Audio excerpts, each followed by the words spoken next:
Kining istorya ni Herodes ug ni Juan usa ni ka pagpahinomdom nato nga ang tinuod nga tawo nga nagtuos Ginoo ug nagsunod sa sugos Ginoo lisod-lisoron gyud sa tawo nga nagsunod sa yawa.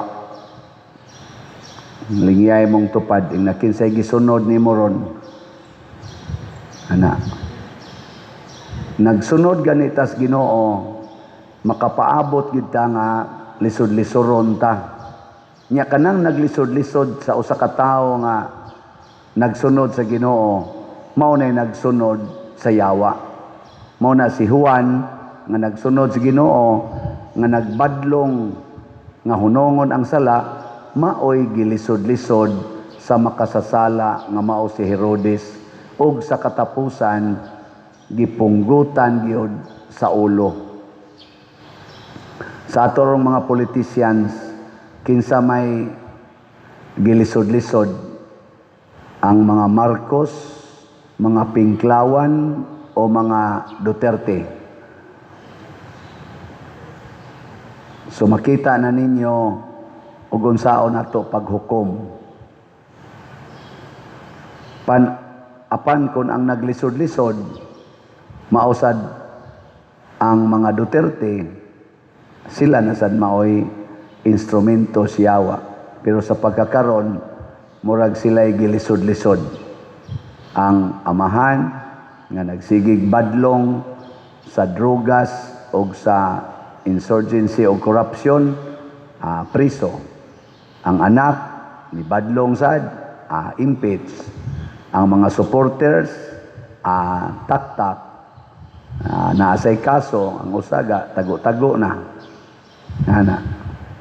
Mao na siya ang duwa sa kalibutan niya. Kamo, unsa man, sugot mo lisod-lisoron o dili? Way tingog. Mura mo mga patay. Depende na sa tong paghukom. Mao na kining mga martyrs karon sa Japan, San Pedro, kaning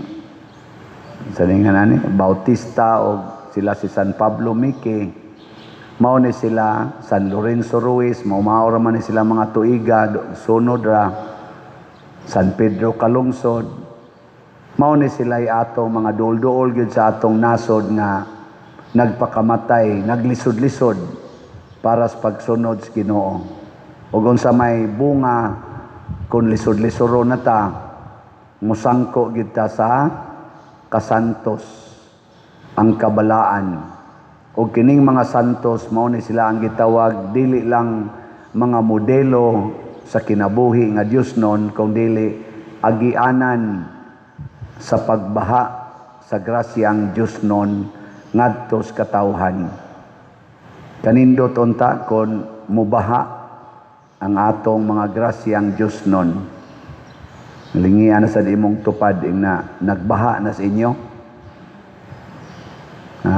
Dito smulaw ni baha, di man to Dios non kay ni banlas mas mga sapa o ni banlas mas mga balay.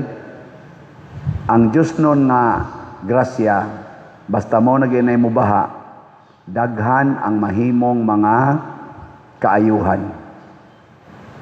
Muna sa inyong tanaw dinhi sa atong parokya, naabay baha sa grasya o uga? Naay baha gyud. Bag-o pa lang tang gibahaan kadtong pag Santo Niño nato nga kana ganing kuan festival. Himo gito nato bisag mubo ra kay panahon kay ni baha ang slots. Pero nindot sa tato mubaha sa unta sa PPSC o sa DPR o sa Grace. Ni baha ang sa Santo Niño, naughan man hinoon ang naughan man ang Grace, ang PPSC o ang maingon sad moron ayaw sad padiroy kay di sad namo makaya og upaton Ato lang one at a time lang ning ato. Bitaw sad musabot lang gid ana nya karon kay manaman to unsa naman si atong pabahaon karon. Kanina sa tingaling PPSC kay sus ato na bang sugdag tukod ang atong bell tower, ang atong CR diha ug ang atong adoration chapel. Atong sugdan ba kay para makuana human-human gini siya unta inig pista nato kung buhi pa mo karong July 25 kanindot unta. So atong pabahaon ha mga online parishioners o kitang mga territorial ato na sa ning pabahaon. May na lang na nga mao ni atong pabahaon kaysa ang atong dugo mo'y atong pabahaon.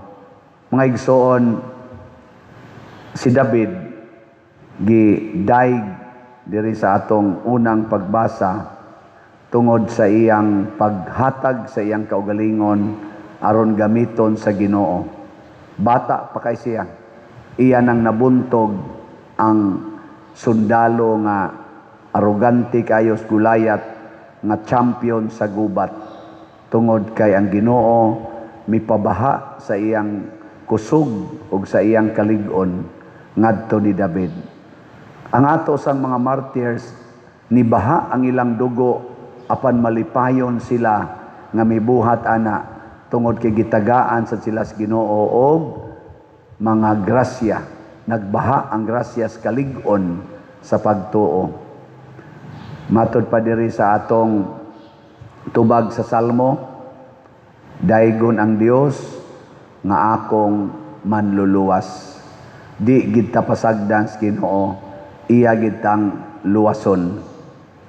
Hinaot unta ang ato sa mga leader sa atong nasod, labi ng ato mga gobyerno, kinirong ilang panagbangi wa magkasinabtanay nga nakaapiktar kayo sa pagbaha gyud sa baha nga makamatay sa atong mga kasilinganan.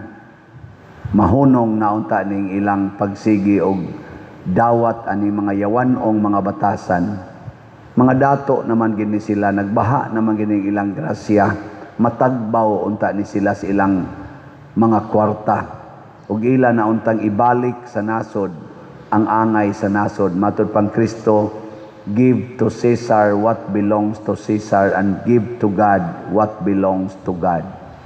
Unsa may pasabot ana, si Caesar mao ang kalibutanong pangulo, nga ang tinuod nga pangulo dinhi sa atong nasod dili kining atong presidente, kay ang nagpili niya kita man, kita mao'y iyang amo, dili kay siya mao'y amo. Pero kay na lipat man sila karon, maoning wa siya kahimo ang ato rong pangulo, wa makahimo pagpugong sa mga yawanong buhat, labi na gyud kining corruption dinhi sa atong nasod. Hinaot unta nga makahimo siya nining iyang pila na lang ni katuig, murag duha na lang, wa na gani kabo mga duha na lang katuig ang nahibili niya aron siya makapruiba nga matawag siya tinuod nga alagad sa atong nasod isip executive branch nga presidente.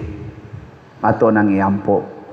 Og ang ato sang ubang mga katauhan, mga leaders, di ta sila malipat nga mura nanog sila tag-iyas nasod.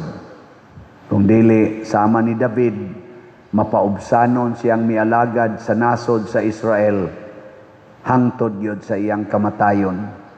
Si Juan sad nga magbubunyag nga mao na gyud nag-andam alang sa pag-abot sa Mesiyas, malipayon pod siyang nagpakamatay og nag-alagad sa katawhan hangtod gyud sa iyang kamatayon. Batan-on pa lang kay siya, mga 30 edad, 30 anyos. Lagi katapusang lingi sa imong tupad na okay na nimog patyon ka. Na ko no. Bisag mga tiwasuno na kay gnaong. Di lagyapon gusto mamatay pastilan unsaon ana. Na. Ngayo kita gracias Ginoo ani. Og iampo nato labi nang ato mga batan-on karon mahimo unta silang lig-on sa pagsunod sa Ginoo sa ilang kinabuhi.